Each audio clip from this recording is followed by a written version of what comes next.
हाँ जी बेटा, good morning. क्या हाल चाल आप सब लोगों के। बेटा अगर हम लोग बात करें, आपके इंस्टीट्यूट ने बेटा मॉक पेपर रिलीज किया है दिसंबर अटेम्प्ट के लिए। दिसंबर अटेम्प्ट का सिंपल सा मतलब आपके एग्जाम नवंबर में होने थे, लेकिन बिकॉज कहीं ना कहीं आपके जब फाउंडेशन का रिजल्ट लेट आया कोविड की वजह से, जो अटेम्प्ट है वो अब दिसंबर अटेम्प्ट हो गया।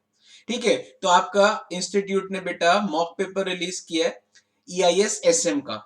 तो आज हम लोग सबसे पहले बेटा मॉक पेपर डिस्कस कर रहे हैं। मैं ईआईएस का मॉक पेपर डिस्कस कर रहा हूं। और अगर मैं बात करूं बेटा, तो ईआईएस के मॉक पेपर में पहले दो क्वेश्चन मींस आपका पहला क्वेश्चन जो ईआईएस का मॉक पेपर में आपके जो दिया है that is case based question दिया है। आज हम लोग ये डिस्कस करेंगे। और सेकंड क्वेश्चन कुछ बेटा एमसीक्यू दे रखे हैं। ठीक है, हम लोग ये डिस्कस करेंगे। मींस आज का जो सेशन रखा है उस सेशन के अंदर मैं ईआईएस के मॉक पेपर को डिस्कस कर रहा हूं आपके साथ। दो क्वेश्चन डिस्कस करूंगा आज के पार्ट में। First one is case based scenario and second one is कुछ एमसीक्यू दे रखे हैं जो आपको आज मैं आपके साथ डिस्कस करूंगा। इसके बाद बेटा, इसके बाद कुछ डिस्क्रिप्टिव टाइप क्वेश्चंस भी दे रखे हैं। ठीक है, वो हम लोग नेक्स्ट पार्ट में देखेंगे। तो बिना समय गवाए हम लोग स्टार्ट करते हैं बेटा आपका मॉक पेपर से। सबसे पहला क्वेश्चन बेटा इन्होंने क्या दे रखा है, ध्यान से पढ़ो। क्वेश्चन दे रखा है, question number 1 to 5 carries 2 marks each. Question number 1 to 5 carries 1 mark और सॉरी 2 मार्क्स ईच। अब इन्होंने बेटा कुछ केस स्टडी दे रखी है। केस स्टडी दे रखी है, उस केस स्टडी को पढ़ो। पढ़ने के बाद कुछ केस स्टडी के बेसिस पे एमसीक्यू क्वेश्चन पूछ रखे हैं, जिसको बेटा कहीं ना कहीं इंटीग्रेटेड केस बेस्ड एमसीक्यू बोलते हैं। एक क्वेश्चन आता है या आने के चांसेस हैं कि आपको कुछ केस स्टडी बना के दे दी जाए और उस केस स्टडी के बेसिस पे आपसे एमसीक्यू पूछे जाएं। एक बात का ध्यान रखना बेटा, केस स्टडी बेस्ड एमसीक्यू में क्या होगा, केस स्टडी बेस्ड एमसीक्यू में आपको जो एमसीक्यू पूछे जाएंगे वो कहीं ना कहीं कुछ केस स्टडी से रिलेटेड होंगे।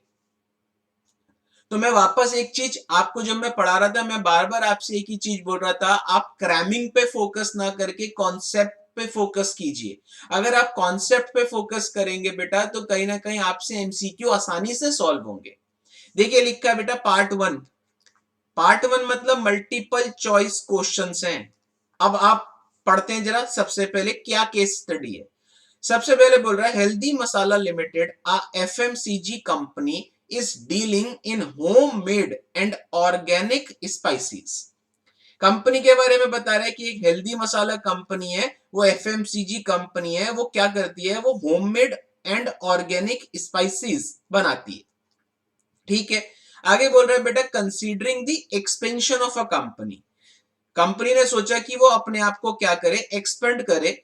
तो considering the expansion of a company it is planned to start online sale for its product through online merchant like Amazon, Flipkart, Big Basket etcetera.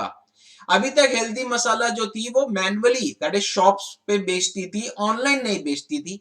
Healthy Masala ने क्या सोचा कि वो अपने आप को एक्सपेंड करे और अब वो कहीं ना कहीं अमेजन के थ्रू भी अपने प्रोडक्ट्स को बेचे, फ्लिपकार्ट के थ्रू भी बेचे, बिग बास्केट के थ्रू भी बेचे। आगे देखो क्या लिख रहा है, to start the new line of a business. ये न्यू लाइन का मतलब अब वो हेल्दी मसाला ऑनलाइन भी अपने आप को स्टार्ट करना चाहता था। तो to start the new line of a business the company decided to get a detail study done for the propose system. इसका मतलब सर, अभी तक ऑनलाइन नहीं बेचते थे, अब उन्होंने क्या सोचा हेल्दी मसाला ने कि अब हम लोग अमेजन, फ्लिपकार्ट इनके थ्रू भी अपने प्रोडक्ट्स को बेचेंगे। तो इसके लिए उन्होंने बेटा जो एक्सपेंशन वाला प्रपोज सिस्टम है उसकी एक डिटेल स्टडी, तो ये बोल रहा है, to start the new line of a business the company decided to get a detail study done for the propose system for which the company hired the service of JS developer. Means Healthy Masala ने JS developer को higher किया और उसको बोला कि हम चाहते हैं कि ऑनलाइन बिजनेस स्टार्ट करें फ्लिपकार्ट अमेजन के थ्रू, तो इसके अंदर आप हमारे को आप हमारे को सजेस्ट करो, डिटेल स्टडी करके बताओ। तो जेएस डेवलपर सिंपली कंसल्टेंट है जो हेल्दी मसाला को क्या प्रोवाइड करा रहा है, कंसल्टेंसी प्रोवाइड करा रहा है। ठीक है, आगे देखो क्या लिखा है, the detail study performed by JS developer. अब जेएस डेवलपर ने डिटेल स्टडी परफॉर्म करी, तो ये लिखा है the detail study performed by JS developer listed few critical issues that were required to be taken care to achieve goal and success which the company intended to achieve। JS developer ने जब detail study करी तो उसको कुछ issues दिखे जिसको उसने बताया हेल्दी मसाला को कि आपको इन इश्यूज पे काम करना पड़ेगा। अगर आप इन इश्यूज पे काम नहीं करोगे तो आपको सक्सेस अचीव नहीं होगी। अगर आप इन इश्यूज को हैंडल करोगे केयरफुली तो आपका जो गोल है वो अचीव हो पाएगा। ठीक है, यहां तक क्लियर। आगे देखो, on the basis of its analysis of present system JS developer prepare a report बनाई and submitted to the management of Healthy Masala. Means JS developer ने सब कुछ डिटेल स्टडी करी और अपनी रिपोर्ट बना के हेल्दी मसाला के मैनेजमेंट को दे दी। आगे लिखा है बेटा, इन एनुअल बोर्ड मीटिंग, जब बोर्ड मीटिंग हुई, the management consider the report of JS developer. Healthy Masala ने मीटिंग के अंदर जेएस डेवलपर की रिपोर्ट्स को कंसीडर किया on various issue and submitted its response on the same. इसका मतलब बेटा कहीं ना कहीं जो जो इश्यूज दिखे थे जेएस डेवलपर को हेल्दी मसाला में, वो सारे इश्यूज को हेल्दी मसाला लिमिटेड कंपनी के मैनेजमेंट ने एनुअल मीटिंग में सबके सामने रखा और अपने रिस्पॉन्स को कहा कि बताइए। आगे लिखा, the issues raised by JS developer and action plan of Healthy Masala are listed below. क्या क्या इश्यूज थे जो जेएस डेवलपर ने हेल्दी मसाला को बताए और क्या क्या हेल्दी मसाला का रिस्पॉन्स था। पहला इशू क्या दिखा, पहला issue, company need to streamline and upgrade its process of order and supply for its new line of a business. इसका मतलब जेएस डेवलपर ने हेल्दी मसाला को बोला आपको अपने एग्जिस्टिंग प्रोसेस को चेंज करना पड़ेगा। अभी तक आप ऑनलाइन नहीं बेचते थे, अब आप चाह रहे हो आप अपना बिजनेस ऑनलाइन भी बेच करो स्टार्ट, तो आपको अपने एग्जिस्टिंग प्रोसेस को क्या करना पड़ेगा, चेंज करना पड़ेगा न्यू बिजनेस के अकॉर्डिंग। मींस अभी तक आपके पास ऑर्डर मैनुअली आते थे, अब आपके पास ऑर्डर ऑनलाइन भी आएंगे, अमेजन के थ्रू भी आएंगे, फ्लिपकार्ट के थ्रू भी आएंगे, बिग बास्केट के थ्रू भी आएंगे। तो आपको अपने एग्जिस्टिंग सिस्टम को न्यू बिजनेस के अकॉर्डिंग चेंज करना पड़ेगा, स्ट्रीमलाइन करना पड़ेगा। ये एक इशू था। ठीक है, अब इस पे हेल्दी मसाला ने क्या करा, रिस्पॉन्स क्या दिया, मैनेजमेंट एग्री। अब हेल्दी मसाला का जो मैनेजमेंट है वो एग्री हो गया इस चीज पे कि हाँ ये सही बात बोल रहा है जेएस डेवलपर। तो management agree to expand resources, time and guidance to start new line of online business and also show its concern on authentication of customer. Means कहीं ना कहीं हेल्दी मसाला ने कहा सही बात है, इस हमें ऑनलाइन बिजनेस स्टार्ट करना है तो हमारी टाइमिंग भी लगेगी, हमारे रिसोर्सेज भी लगेंगे और हमारे को कस्टमर को ऑथेंटिकेशन वाला सिस्टम भी लगाना पड़ेगा। मींस कहीं ना कहीं हमारे को अपनी ऐप बनवानी पड़ेगी, हमारे को अपनी वेबसाइट बनवानी पड़ेगी, कस्टमर लॉगिन करेगा।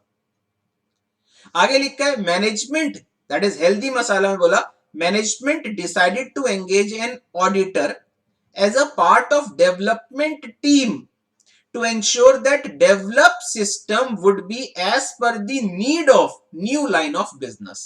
हेल्दी मसाला ने क्या करा, एक ऑडिटर को डेवलपमेंट टीम का पार्ट बनाया और ये ऑडिटर को बोला कि आप ये इंश्योर करोगे कि जो भी नया सिस्टम बने वो हमारे जो हम लोग सोच रहे हैं, दैट इज जो भी नया सिस्टम है वो जो भी डेवलप सिस्टम है वो एज पर the need of new line of a business. इसके लिए उन्होंने एक ऑडिटर अपॉइंट किया। ठीक है, जो डेवलपमेंट टीम का ही पार्ट रहेगा। सेकंड इश्यूज देखते हैं। सेकंड इश्यू जो लिस्ट किया था, लिखा है the success of online business depends upon timely supply of product. Obvious सी बात है बेटा। अब मुझे बताओ, जेएस डेवलपर ने बोला था हेल्दी मसाला को, भाई तभी बिजनेस सक्सेस हो सकता है जब आप टाइमली सप्लाई करो। मींस ऑर्डर प्लेस हुआ तो ऑर्डर प्लेस होते ही ऑर्डर इमीडिएटली प्रोसेस हो और ऑन टाइम ऑर्डर कस्टमर तक पहुंचे। इसके लिए कहीं ना कहीं आपको टाइमली सप्लाई पे ध्यान देना पड़ेगा। तो ये लिखा है the success of online business depends on the timely supply of product to customer, therefore the company should work on turn around time. आपको अपने टर्न अराउंड टाइम पे कम करना पड़ेगा, काम करना पड़ेगा। तो हेल्दी मसाला ने के मैनेजमेंट ने कहा ये इशू बहुत ज्यादा क्रिटिकल है। यस, हम भी चाहेंगे कि कस्टमर को ऑन टाइम प्रोडक्ट पहुंचे। तो management consider this point as an important factor and feels the same should be taken care by streamlining and upgrading the process as the standard of online industry for turnaround time is changed to 24 hours। इसका मतलब healthy Masala ने कहा कि हाँ सही बात बोल रहे हो, हमें अपने टर्न अराउंड टाइम को ऑनलाइन स्टैंडर्ड के अकॉर्डिंग 24 आवर्स के अंदर लाना पड़ेगा। मींस जैसी ऑर्डर प्लेस हो 24 घंटे के अंदर ऑर्डर क्या हो जाए, डिस्पैच हो जाए। ये एक्चुअल में ऑनलाइन स्टैंडर्ड के अकॉर्डिंग रिस्पॉन्स आया हेल्दी मसाला का। तीसरा इशू जो जेएस डेवलपर ने लिखा था क्या था बेटा, the business manager need to provided MIS, that is management information system reports on demand. में जो भी मैनेजर्स हैं उनको रिपोर्ट्स चाहिए होंगी ऑन डिमांड, तभी तो उनको रिपोर्ट से क्या मिलेगी, इंफॉर्मेशन, तभी वो डिसीजन ले पाएंगे। तो मैनेजमेंट ने इस पॉइंट को भी हाईलाइट किया। Management highlight this is an essential feature of being able to generate relevant MIS report through proposed system। Means ऐसा सिस्टम डिजाइन हो कि जैसी कोई भी मैनेजर हो, जैसी वो क्लिक करे उसके सामने नया सिस्टम रिपोर्ट को जनरेट करके दे। ये एक्चुअल में आपकी केस स्टडी दे रखी है। ठीक है, अब आते हैं next. Apart from the above issue, the company extracted the relevant data on market trend of homemade and organic spices and purchase pattern of customer of these product. Also, the cybercrime and counter provision under IT Act 2000 governing e-commerce transaction were to be considered while developing the new system। इसका मतलब जब नया system healthy मसाला develop करवाएगा तो उसको IT act को भी ध्यान में रखना पड़ेगा, कस्टमर के बाइंग पैटर्न को भी ध्यान में रखना पड़ेगा, मार्केट ट्रेंड को भी ध्यान में रखना पड़ेगा। ये थी आपकी केस स्टडी। सिंपल से शब्दों में बात करूं भाई, हेल्दी मसाला अभी तक मैन्युअली बिजनेस करता था, ऑनलाइन नहीं करता था, मींस ई कॉमर्स पे नहीं गया था। हेल्दी मसाला ने सोचा कि क्यों ना हम अपने बिजनेस को एक्सपेंड करके ई कॉमर्स प्लेटफॉर्म पे लेके आए, जिसमें हम अमेजन, फ्लिपकार्ट, बिग बास्केट के थ्रू भी बेचें। ठीक है, इसके लिए उन्होंने डिटेल स्टडी कराई एक कंसल्टेंट से। उस कंसल्टेंट का नाम था बेटा जेएस डेवलपर। जेएस डेवलपर ने उनके सिस्टम को क्या करा, उनके सिस्टम की स्टडी करी। सिस्टम की स्टडी करने के बाद जेएस डेवलपर ने अपनी रिपोर्ट सबमिट कर दी हेल्दी मसाला को, और ये बोला कि आपके प्रेजेंट सिस्टम के अंदर 3 इशू हैं। इन 3 इशू को आपको ध्यान में रखना पड़ेगा जब आप नए बिजनेस पे स्विच होगे। पहला इशू क्या था कि आपको अपने एग्जिस्टिंग प्रोसेस को ई कॉमर्स के अकॉर्डिंग चेंज करना पड़ेगा। दूसरा इशू क्या था, आपको कस्टमर को ऑन टाइम सर्विस देनी पड़ेगी, मींस अपना टर्न अराउंड टाइम ऑनलाइन के अकॉर्डिंग लाना पड़ेगा। तीसरा इशू क्या था कि कहीं ना कहीं जब भी आपके मैनेजर्स सिस्टम पे दैट इज क्लिक करें, उनके सामने ऑन टाइम रिपोर्ट जनरेट करे, ऐसा सिस्टम बनवाओ। हेल्दी मसाला ने तीनों इश्यूज को अपनी मीटिंग के अंदर क्या करा, डिस्कस करा, और डिस्कस करने के बाद उन्होंने सिस्टम को डेवलप करवाया। और एक चीज और ध्यान रखना, जब सिस्टम डेवलप करवा रहे थे तो हेल्दी मसाला का इंटरनल ऑडिटर उस डेवलपमेंट टीम का पार्ट था। ऑडिटर का काम क्या था कि जो नया सिस्टम हेल्दी मसाला बनवा रहा है वो नया सिस्टम एज पर the need of new business के अकॉर्डिंग बनना चाहिए। ये थी आपकी केस स्टडी। अब आते हैं बेटा पहले क्वेश्चन पे, देखो क्या दे रखा है। We know the phases of order to cash business process, O2C, और O2C बिजनेस प्रोसेस आपने पढ़ा था, तो यही बोल रहा है बेटा O2C। तो ये लिख रहा है we know that the phases of O2C business process are as follows: customer order, order fulfillment, collection, accounting, invoicing, delivery note. उसके बाद क्या बोल रहा है बेटा, identify the correct sequence of O2C process. Correct sequence क्या होगी इन 6 में से? भाई सबसे पहली सीक्वेंस में तो कस्टमर ऑर्डर आएगा, ठीक है। ऑर्डर के बाद ऑर्डर को चेक किया जाएगा कि जो भी कस्टमर का ऑर्डर है वो हमारे इन्वेंट्री में है या नहीं है। इन्वेंट्री में नहीं होगा तो ऑटोमेटिकली उस ऑर्डर को कहीं ना कहीं अरेंज किया जाएगा। तीसरे पॉइंट पे डिलीवरी नोट आएगा। डिलीवरी नोट के बाद चौथे पॉइंट पे आएगा इनवॉइस। ऑब्वियस सी बात है, इनवॉइस जनरेट होगा। इनवॉइस के बाद बेटा क्या होगा, जो भी इनवॉइस के अगेंस्ट पैसा आएगा उसको कलेक्ट किया जाएगा और उसके बाद अकाउंटिंग मेंटेन होगा। तो करेक्ट ऑर्डर क्या होगा बेटा, first, second, sixth, fifth, third and fourth. देख लो, first, second, sixth, fifth, third and fourth. तो A is the correct answer. बिल्कुल सिंपल है। O2C प्रोसेस का सीक्वेंस पूछ रहा है भाई, customer order, order fulfilment, delivery note, invoicing, collection, accounting. Next आते हैं भाई, सेकंड क्वेश्चन पढ़ लो। इन दी प्रपोज सिस्टम, जो नया सिस्टम बनेगा, in the proposed system the business manager shall have the facility to generate relevant MIS report. हमने देखा है कि नए सिस्टम के अंदर मैनेजर जैसे क्लिक करे तो उसके सामने रिपोर्ट जनरेट हो जाए। Identify the incorrect statement about management information system report. MIS report की बात करें तो इसमें से बोल रहा है कौन सी इनकरेक्ट स्टेटमेंट है, ये आइडेंटिफाई करो। पहली बात तो MIS रिपोर्ट का मतलब management information system, it is a system which provide information to management for decision making.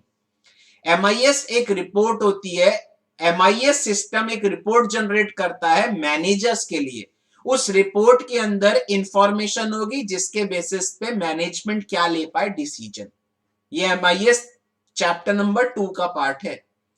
अब पढ़ो पहला पॉइंट। अब इसमें से आपको चारों स्टेटमेंट में से इनकरेक्ट स्टेटमेंट बतानी है related to MIS। Business manager rely on MIS report to evaluate business daily activity and make decision. Obvious सी बात है, करेक्ट है भैया। बिजनेस मैनेजर जो होंगे वो रिपोर्ट्स पे रिलाय करेंगे जिससे वो डिसीजन ले पाए। ऑब्वियस सी बात है, करेक्ट आंसर है। The warehouse manager requires MIS report to gain information about product inventory and shipping information। बिल्कुल सही, इंफॉर्मेशन मिलेगी वेयरहाउस मैनेजर को MIS रिपोर्ट से कि प्रोडक्ट कितने हैं हमारे इन्वेंट्री में, कौन सा प्रोडक्ट शिप हो गया है, कौन सा शिप नहीं हुआ। Second is also correct. Third पढ़िए, फिनेंस एंड अकाउंटिंग मैनेजर, ध्यान से, finance and accounting manager would require MIS report about sales, revenue and business expenses। yes, accounting manager और फाइनेंस मैनेजर को MIS रिपोर्ट से पता चलेगा sales, revenue and business expenses के बारे में। बिल्कुल सही। फोर्थ पढ़िए, different MIS reports automatically suggest the best solution to stakeholder. भाई MIS रिपोर्ट स्टेक होल्डर के लिए नहीं बनी, तो इनकरेक्ट स्टेटमेंट है डी। याद रखना सर, बिल्कुल सिंपल है। याद रखना भाई, MIS जो रिपोर्ट है वो मैनेजर्स के लिए बनी है। मैनेजमेंट, नाम ही लिखा मैनेजमेंट।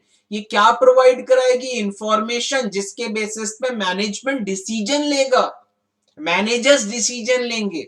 स्टेक होल्डर्स का कोई लेना देना नहीं है MIS से। नेक्स्ट आते हैं भाई, the company The company does not have its own website, hence the management of Healthy Masala Limited decided to sell its product through online intermediary merchant like Amazon, Big Basket, etc. कहने का मतलब healthy मसाला की अपनी website नहीं थी, तो उन्होंने सोचा क्यों ना हम Amazon, बिग बास्केट पे अपने आप को एज अ सेलर लिस्ट करा लें और उनके थ्रू बेचें। ठीक है, identify the business model of e commerce being used in this case. Amazon, big basket से अगर कोई खरीदेगा तो ये कौन सा ई कॉमर्स मॉडल है बेटा? B2C, business to consumer. That is Amazon BigBasket वाला जो मॉडल है ये B2C कैटेगरी में आता है। नेक्स्ट आते हैं फोर्थ, पढ़िए। In the purview of above case scenario, the management of Healthy Masala observed that the company must comply to related provision of IT Act that provides the legal recognition to all the transactions that are made electronically. Means Healthy Masala ने IT Act को ध्यान में रखा। ठीक है, आगे बोल रहा है एज पर the IT act which of the following activity does not fall under the purview of computer related offences. इन चारों में से कौन सा कंप्यूटर रिलेटेड ऑफेंसेस नहीं है? Violation of privacy, it is a computer related offence. Stealing computer resource, computer source document, याद रखना, it is also a computer related offence. Computer source document, crown jewel. Theft of identity, identity theft, it is also a computer related offense. Removal, transfer of property to prevent tax recovery, it is not a computer related offense. बिल्कुल simple question है भाई। Fifth पढ़ते हैं, in purview of above case scenario, the decision of management to engage an auditor as a part of system development team means auditor को उन्होंने development team का part बनाया था ना हेल्दी मसाला के मैनेजमेंट ने। तो ये बोल रहा है the decision of management to engage an auditor as a part of system development team is to ensure that develop system is as पर the need of new line of outline business.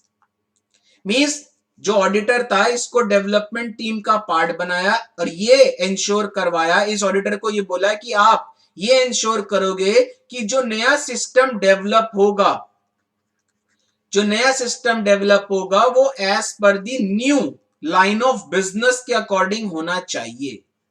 आगे बोल रहे हैं the engagement of auditor is classified as dash audit.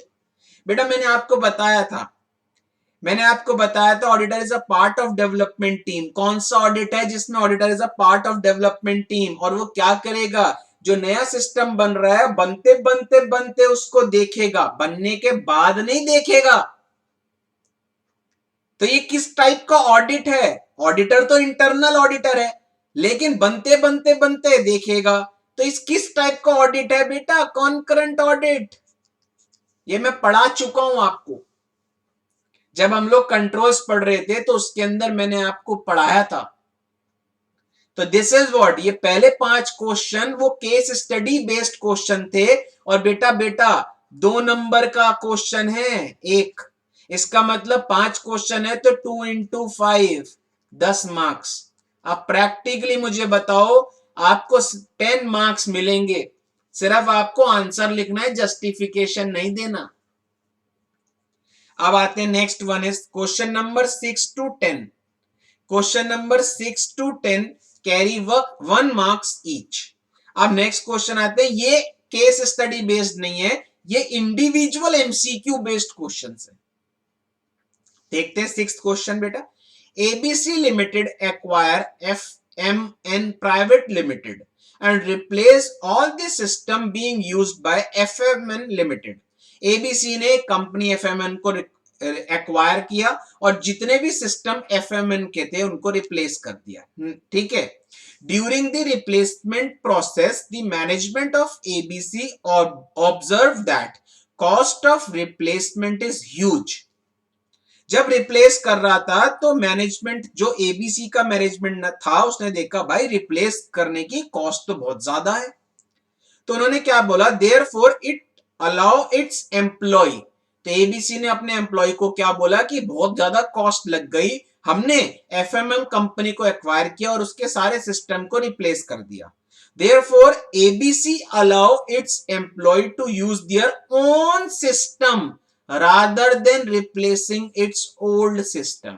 Means सारे employees को बोला आप अपने सिस्टम्स को यूज करो. आप काम करने के लिए ऑफिस में काम करने के लिए अपने सिस्टम्स लाओ.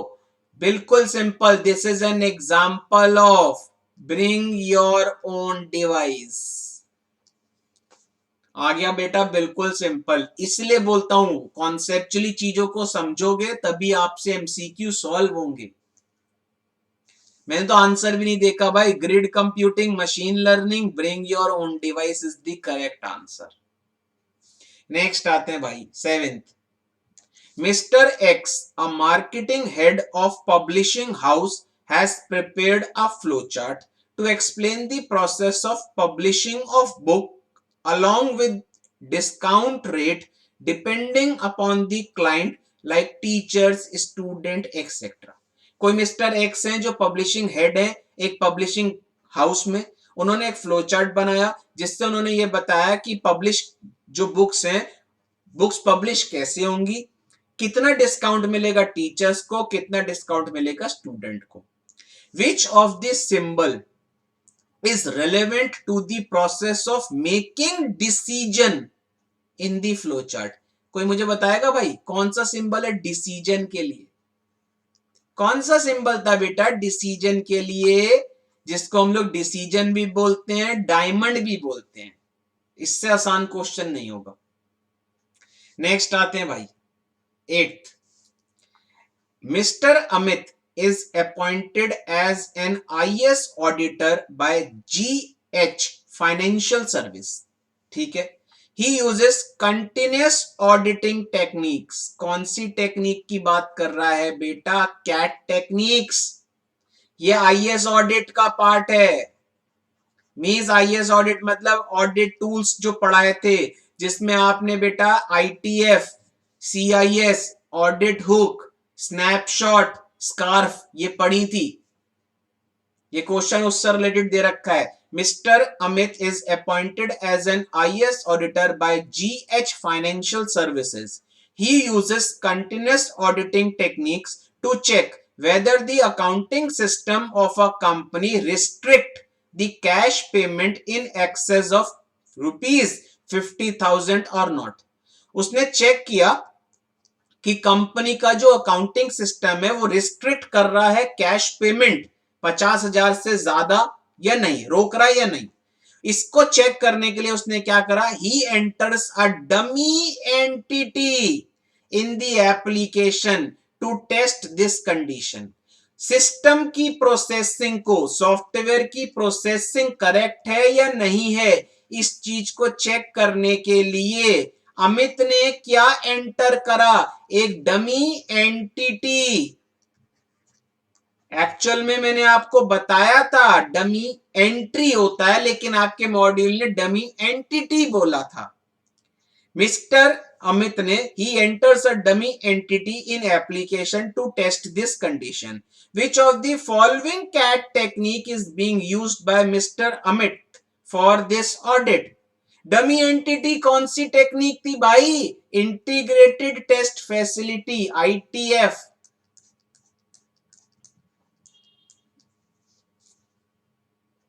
क्लियर. नेक्स्ट आते हैं 9th. पढ़ो. ERP सेकंड चैप्टर 2 आ गया, financial and accounting system. Enterprise resource planning package software is the integration of various business process. ठीक है. ईआरपी के अंदर एक सिंगल सॉफ्टवेयर होता है जो सारे बिजनेस को इंटीग्रेट करता है, जिसमें बहुत सारे मॉड्यूल्स होते हैं, sales, HR, finance, manufacturing, marketing सब होते हैं।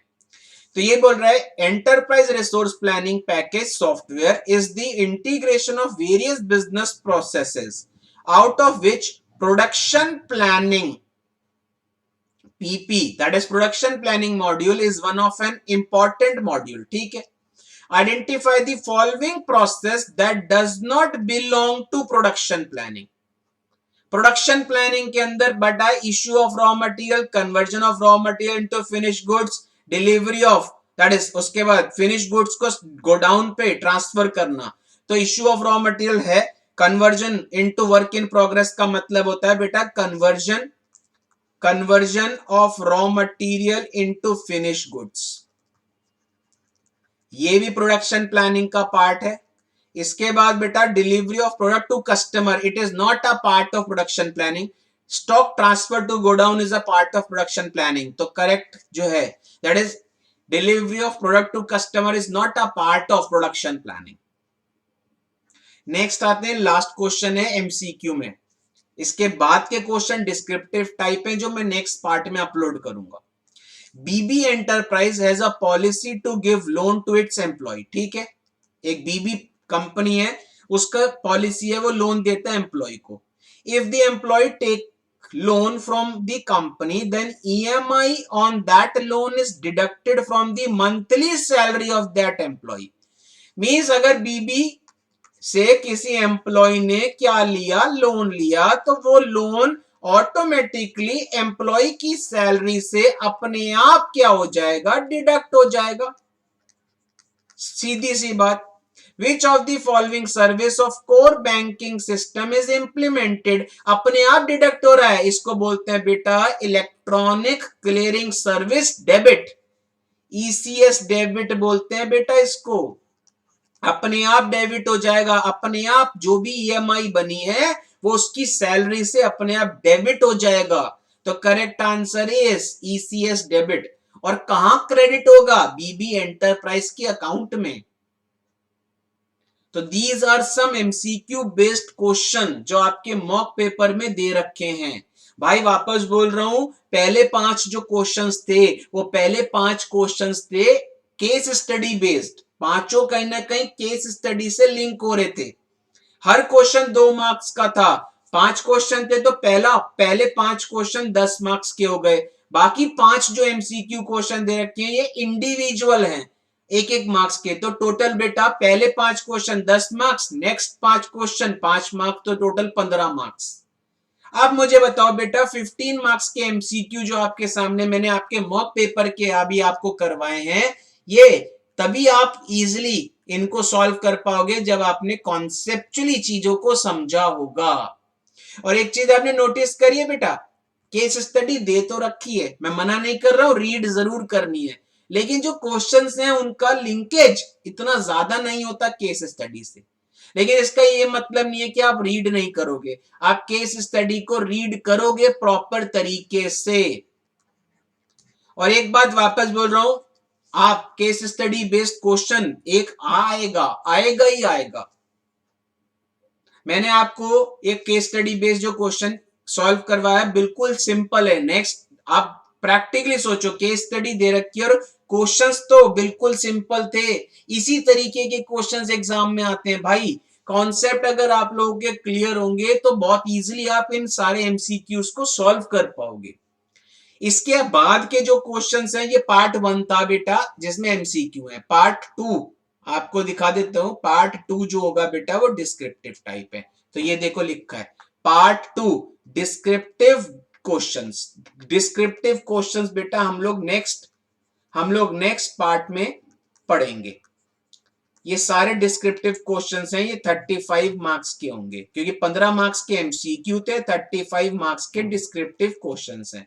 तो इनको हम लोग नेक्स्ट पार्ट में क्या करेंगे, पढ़ेंगे, देखेंगे किस तरीके के डिस्क्रिप्टिव क्वेश्चंस दिए हैं। तो मिलते हैं बेटा नेक्स्ट वीडियो में। Till then good bye.